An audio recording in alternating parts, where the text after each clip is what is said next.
కొత్తగా శ్రీనివాస్ గారు డెబ్యూ నిర్మాతగా వస్తున్నారు.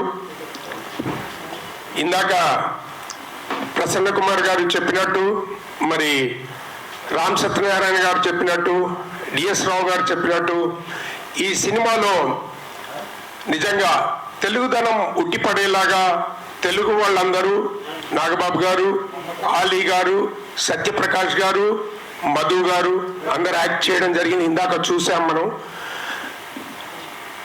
అన్నింటికి మించి ఒక మంచి ఉద్దేశంతో మంచి స్టోరీని, ఇప్పుడు జరుగుతున్న ట్రెండ్ను, ఎలక్షన్స్ ట్రెండ్లో ఉన్నాం, ఆల్రెడీ కోడ్ వచ్చింది, దానికి సంబంధించిన సినిమా కాబట్టి అందరూ చూడదగ్గ సినిమా అని భావిస్తున్నాను.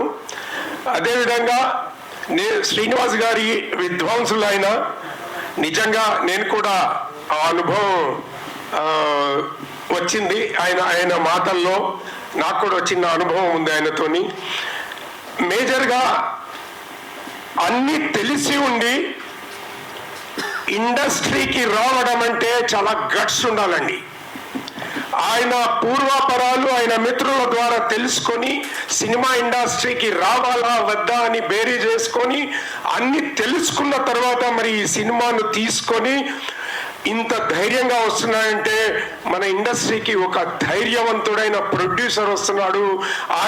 ఆయన నిలబడ్డట్టయితే కొన్ని వందల కుటుంబాలు నిలబడతాయని నేను నా ఆకాంక్ష.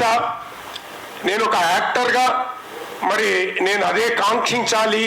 తప్పకుండా ఎంతో మందికి ఉపాధి దొరుకుతుంది.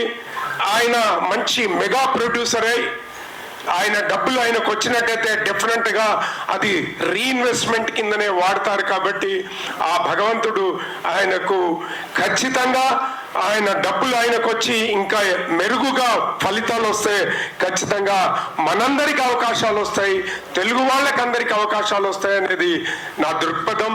మరి ఇక్కడ ఇంకో మిత్రుడు ఉన్నారు, లక్కీ చౌదరి గారు. ఈరోజు ఈ యొక్క ఈవెంట్కి నన్ను కూడా ఆహ్వానించినందుకు ప్రత్యేకంగా ప్రొడ్యూసర్ గారికి ధన్యవాదాలు. అదే కాకుండా నాకు ఆత్మీయులందరూ ఈరోజు డాన్స్ మీద ఉండడం, డిఎస్ రావు గారు, రామ్ సత్యనారాయణ గారు. నేను రామ్ సత్యనారాయణ గారిని, ప్రసన్న కుమార్ గారిని ఎన్సైక్లోపీడియా ఆఫ్ తెలుగు ఇండస్ట్రీ అంటూ ఉంటాను.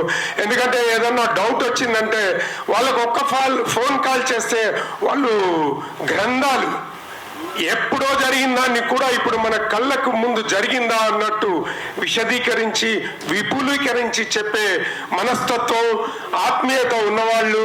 మరి వీళ్ళందరి చేతుల మీదుగా ఈరోజు ఈ యొక్క యమధీర మూవీకి నన్ను కూడా ఆహ్వానించినందుకు,